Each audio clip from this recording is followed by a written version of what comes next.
নমস্কার প্রিয় ছাত্রছাত্রী, Kalyani university semester 3 political science major পেপারে সাজেশন দিচ্ছি।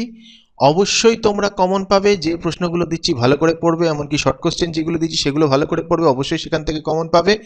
তবে শর্ট কোশ্চেনের অ্যান্সারগুলো আমি তোমাদের দিয়ে দেবো আমার ফেসবুক পেজে, যার লিঙ্ক তোমরা আমার কমিউনিটি পোস্টে দেওয়া রয়েছে ফেসবুক পেজটার, সেখানে যাবে, সেখানে দিয়ে দেবো আজকে। তো সেই শর্ট কোশ্চেনগুলো অবশ্যই পড়বে, এইগুলো একটাও বাদ দেবে না, কারণ শর্ট কোশ্চেন অবশ্যই আসবে আর বড় প্রশ্নও আসবে, মান 5ও আসবে। তো সেক্ষেত্রে দেখো, প্রথমে মান 5-এর প্রশ্ন দিচ্ছি ইউনিট 1 থেকে। ব্রাহ্মণ্যবাদের ওপর একটি সংক্ষিপ্ত টিকা লেখো। প্রাচীন ভারতীয় রাষ্ট্রদর্শনের উৎস হিসেবে মহাকাব্য সময়ের ভূমিকা মূল্যায়ন করো। মনুস্মৃতিতে বর্ণিত বর্ণ ও আশ্রমের ধারণার ওপর একটি টিকা দাও, টিকা লেখো। ইউনিট 2 থেকে পড়বে মহাভারতের শান্তি পর্বে বর্ণিত রাজধর্মের মূল্যায়ন তুমি কিভাবে করবে। ইউনিট 3 থেকে করবে বুদ্ধের মতে একজন আদর্শ রাজার গুণাবলী কি কি, ভেরি ভেরি ইম্পর্টেন্ট।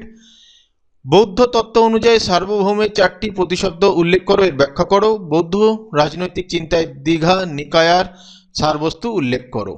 ইউনিট 4 থেকে পড়বে কৌটিল্যের মতে পররাষ্ট্রনীতির গুণগুলি কি।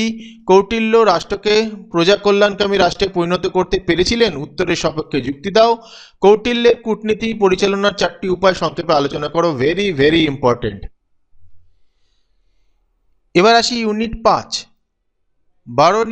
বারণীর আদর্শ রাষ্ট্র ব্যবস্থা সম্পর্কিত ধারণার উপর টিকা লেখো, ভেরি ভেরি ইম্পর্টেন্ট। বারণীর নির্দেশিত আদর্শ রাষ্ট্র ব্যবস্থায় সুলতানের গুণাবলী বিষয়টি টিকা লেখো, ভেরি ভেরি ইম্পর্টেন্ট। মধ্যযুগে মুসলিম শাসকদের কর্তব্য ও দায়িত্বগুলি সংক্ষেপে ব্যাখ্যা করো। এবার আসি ইউনিট 6, আবুল ফজলের রাজতান্ত্রিক সরকারের ধারণার বৈশিষ্ট্যগুলি কি কি, ভেরি ভেরি ইম্পর্টেন্ট। সুলহ ইকুলের ওপর একটি টিকা লেখো। কবিরের ধর্মীয় সমন্বয়বাদের সারবস্তু কি, ভেরি ভেরি ইম্পর্টেন্ট, এটাও কিন্তু ভেরি ভেরি ইম্পর্টেন্ট রয়েছে। পরের প্রশ্ন, মধ্যযুগে ভারতের সমন্বয়বাদের বিষয়ে একটি সংক্ষিপ্ত টিকা লেখো, ভেরি ভেরি ইম্পর্টেন্ট। মান 5 যা দিয়েছি সবকটা অবশ্যই পড়বে, সাথে ভেরি ভেরি ইম্পর্টেন্ট যেগুলো লিখলাম সেগুলো কিন্তু আরও ভালোভাবে পড়বে। মান 10 ইউনিট 1, প্রাচীন ভারতের রাষ্ট্রের প্রকৃতি বিশ্লেষণ করো, ভেরি ভেরি ইম্পর্টেন্ট। প্রাচীন ভারতের রাষ্ট্র দর্শনের মূল উৎসগুলি সংক্ষিপ্ত আলোচনা করো। ইউনিট 2, মহাভারতের শান্তি পর্বে বর্ণিত রাজধর্ম আলোচনা করো। মহাভারতের শান্তি পর্ব সম্পর্কে আলোচনা করো, এটা কিন্তু গুরুত্বপূর্ণ রয়েছে। এই প্রশ্নটা যদি ভালো করে পড়ো অবশ্যই এই কোশ্চেনটাও উত্তর দিতে পারবে। ইউনিট 3 থেকে পড়বে বৌদ্ধ রাজনৈতিক চিন্তায় বর্ণিত রাজপথ সংক্রান্ত ধারণার মূল্যায়ন করো, ভেরি ভেরি ইম্পর্টেন্ট। ইউনিট 4 থেকে পড়বে রাষ্ট্রের একটি উপাদান হিসাবে কোষের গুরুত্ব এবং তার তাৎপর্য আলোচনা করো, গুরুত্বপূর্ণ রয়েছে। রাষ্ট্র সম্পর্কে কৌটিল্যের সপ্তাঙ্গ তত্ত্ব বিশ্লেষণ করো, গুরুত্বপূর্ণ রয়েছে। কৌটিল্যের দণ্ড নীতি সম্পর্কে আলোচনা করো। ইউনিট 5 থেকে পড়বে আদর্শ সুলতান সম্পর্কে জিয়াউদ্দিন বারণীর ধারণা মূল্যায়ন করো, ভেরি ভেরি ইম্পর্টেন্ট, যা মান 5-এও দেওয়া হয়েছে। ইউনিট 6 থেকে পড়বে রাজতন্ত্র বিষয়ে আবুল ফজলের ভাবনার মূল্যায়ন করো। কবির ও জিয়াউদ্দিন বারণীর সমন্বয়বাদের তুলনামূলক আলোচনা করো। কবিরের আধ্যাত্মবাদী চিন্তার মূল কথা আলোচনা করো। এখানের মধ্যে এই প্রশ্নটি এবং এই প্রশ্নটি অতি গুরুত্বপূর্ণ রয়েছে।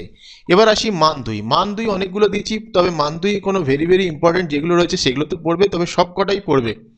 সাজেশন কিন্তু বিশাল কিছু কোশ্চেন দেওয়া হয়নি যে বাদ দিতে হবে, তো সবকটাই পড়ার চেষ্টা করবে।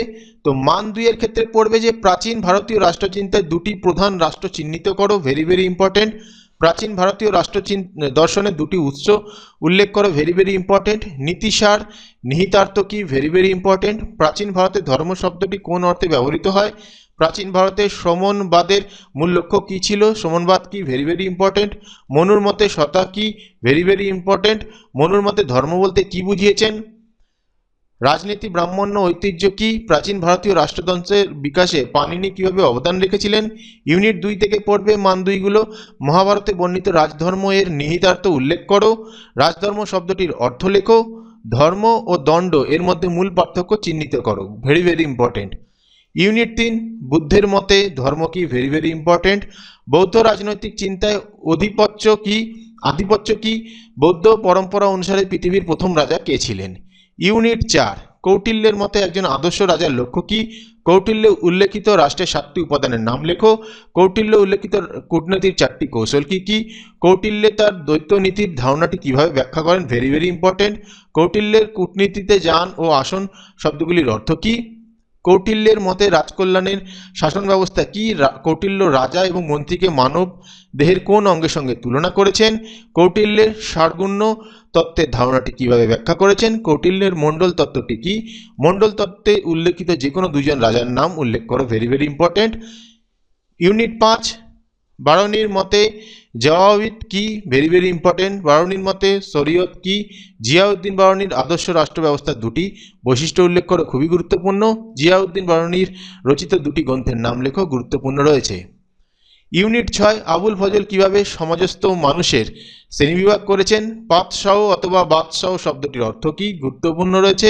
10 সালা নীতি কে প্রণয়ন করেছেন? কবির নামের অর্থ কি? মনসব কথাটির অর্থ কি? মজলিসিয়াম কি? মধ্যযুগীয় রাষ্ট্রচিন্তার দুটি প্রধান বৈশিষ্ট্য উল্লেখ করে। এই হলো শর্ট কোশ্চেন। শর্ট কোশ্চেনে ভেরি ভেরি ইম্পর্টেন্ট বললেও আমি মনে করি যে এখানে সবকটা প্রশ্ন পড়া উচিত, কারণ প্রচুর বড় সিলেবাস, এখানে কম প্রশ্ন পড়ে শর্ট কোশ্চেন কমন পাওয়া সম্ভব না। তবু আমি যা দিয়েছি এখান থেকে তোমরা অবশ্যই কমন পাবে যদি সব শর্ট কোশ্চেন পড়ো। আর শর্ট কোশ্চেনের অ্যান্সারগুলো আজকেই আমি আপলোড করব আমার ফেসবুক পেজে, যার লিঙ্ক তোমরা কমিউনিটি পোস্টে পেয়ে যাবে। ভিডিওটা ভালো লাগলে লাইক কমেন্ট শেয়ার করে দিও।